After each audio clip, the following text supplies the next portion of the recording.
Hey guys, welcome back to Etheria Restart. In today's video, I wanted to do a day one guide for the game. Now, if you are playing this and it is day one, I will probably be streaming, re-rolling my ass off for the launch of the game. So if you want to join me, I will be streaming on YouTube and Twitch. But let's get into it day one. Now, the first thing you have to do is decide, are you going to re-roll? If yes, I've got a reroll guide. Go check it out.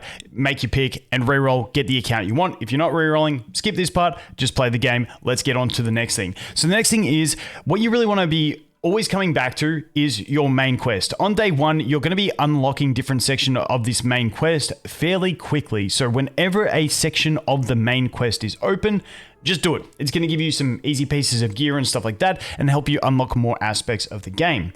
Now, along with that, as soon as you unlock your dailies, your daily quests, try and clap through these because these are going to give you a bunch of experience. And in that early game, increasing your account level is going to unlock a bunch of different things, different modes, all that sort of stuff. So getting your dailies done quickly is going to actually let you unlock that stuff a little bit quicker. Once again, that'll probably unlock more of the main quest, so you can go ahead and do more of that. But dailies is a quick way to get a good experience boost over there on your account.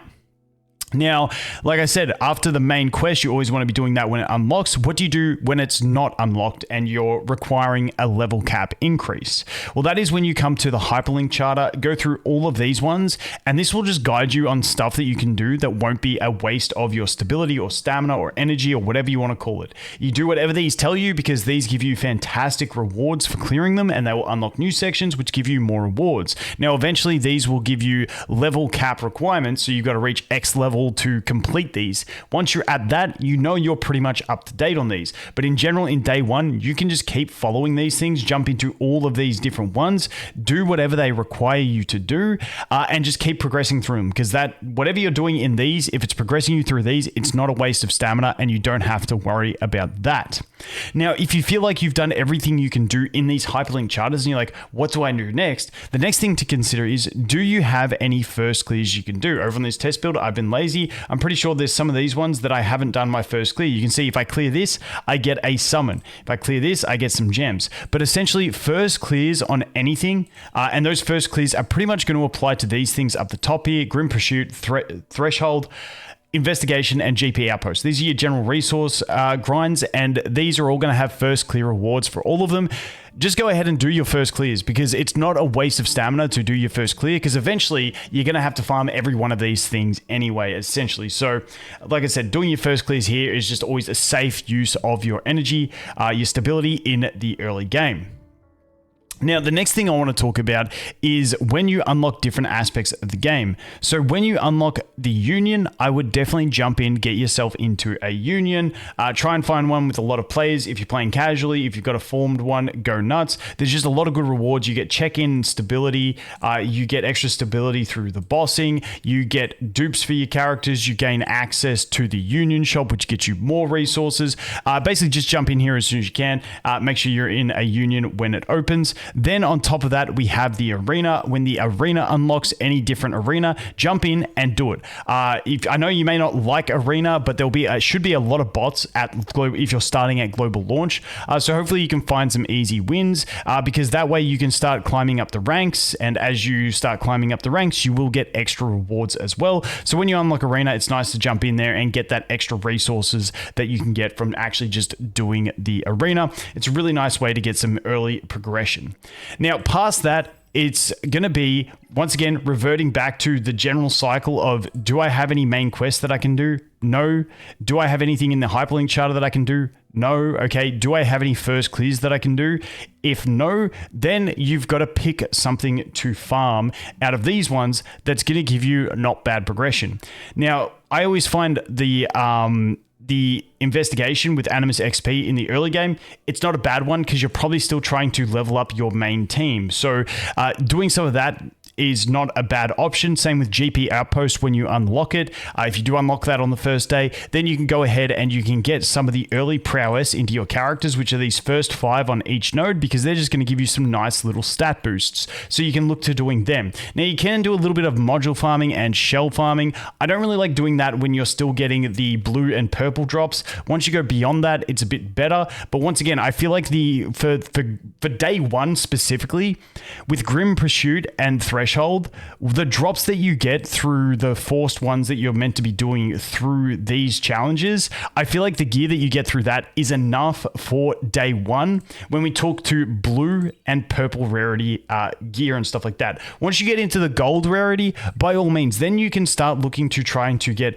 a little bit more of that as well. That is once you get into the hard mode, which some people definitely can do on day one. So if you are on hard mode, you know, getting a few of these gold ones is not a bad idea either. It's just a balance of where your account's at and what you are feeling like you need to upgrade to work towards the next thing. Now, the next thing that I want to talk about is also these other modes that you unlock along the way. You will be unlocking, not all of these will definitely not all of these will unlock on day one. Maybe just the echoes will unlock. Jump in there, get some rewards if you can from it, because these rewards are quite nice, but you will get brick walled pretty quickly on these things. And then also on day one, we will have events going on. Make sure you jump in and you're doing all the events. Things like these ones down the bottom here, these are things that reset daily. So depending on when you come in, do these as soon as possible so that you're available for the daily reset. You can see the reset time on them. You can see that the daily reset in this one is 19 hours away. So just get in before that daily reset is going to be the important thing for those events. And also check your standard events, because we will have other events. For instance, this is a standard type of event that you can do where you can get some extra rewards as well. So that's another thing that you will be doing on day one as well. And I think that pretty much covers the general gist of what you want to be doing on day one. Now, the other thing that we do have is more summons. As you play through this game, you'll be completing a lot of achievements, and these achievements will be giving you a ton of summons. I definitely recommend on day one putting your summons into the standard banner, the permanent summon banner, and seeing how you go with your pulls. Hold out on your select banner if you can until you've done a few pulls on the permanent summon, because you don't want to select a character, get it, and then get them again on the permanent summon and feel like, I could have just waited and got that. So that's what I will be doing, but you will get a truckload of these summons. If you're really playing the game hard in the first day, you might get over 100 summons as free to play if you're really grinding through. So definitely come in here and keep popping those summons as you get them and start trying to form your main team. Now, with your main team, try and get some sort of sustain, some sort of maybe damage, tankiness, whatever you want. It depends on your pulls, but some good standard units are, you know, the Grey and the Sanya. If you can pick up those two, which Grey's free, Sanya's a pulled unit, but she's going to be really handy in the early game as a sustain. But just try and pick your main team of 4 to 5 units and start building them up. When I talk about building them up, I mean leveling them up, starring them up a little, you know, getting them to 4, 5 stars on day one is going to be a good goal to get to. Do some of their early prowess once you unlock that, and slap some basic gear and shells on them just so that they are fit to actually complete all those main quests and the general tasks that you're doing on day one. And then on day two, things will get a little bit more serious, but I'll make that video on my global account once we get towards day two and update you guys with that one. Once again, this one's pre-recorded off the test server just so I could get it out before actual day one starts. Once again, if you do want to join me over on stream, you can do that as well. I'll be streaming this game a lot at launch, and hopefully you guys enjoyed, and best of luck on your summons as well. But that is it for my day one look at it. I just want to recap once again to make it perfectly obvious. Make sure you are getting on top of your main quest when it unlocks. If you have done that, then make sure you're doing the stuff that is recommended to do in this charter, because, you know, these are things you're going to have to do anyway. So it's a good use of your stability. Then if there's nothing to do there, check if there is any first clears that you can do, because you will be unlocking difficulties of these pretty quickly with first clears available. And then if you've done them, that is when you go ahead and decide what you're going to dump some of your extra stability into to get just basically to burn it, so that you are going to be leveling up your account. And don't forget to do those daily quests, because they are going to give you a nice chunk of experience for your account, which will then just unlock more stuff quicker. But anyway, guys, that is going to be it for this one. As always, thanks for watching. I hope you have an awesome day, and I look forward to seeing the next one. Cheers.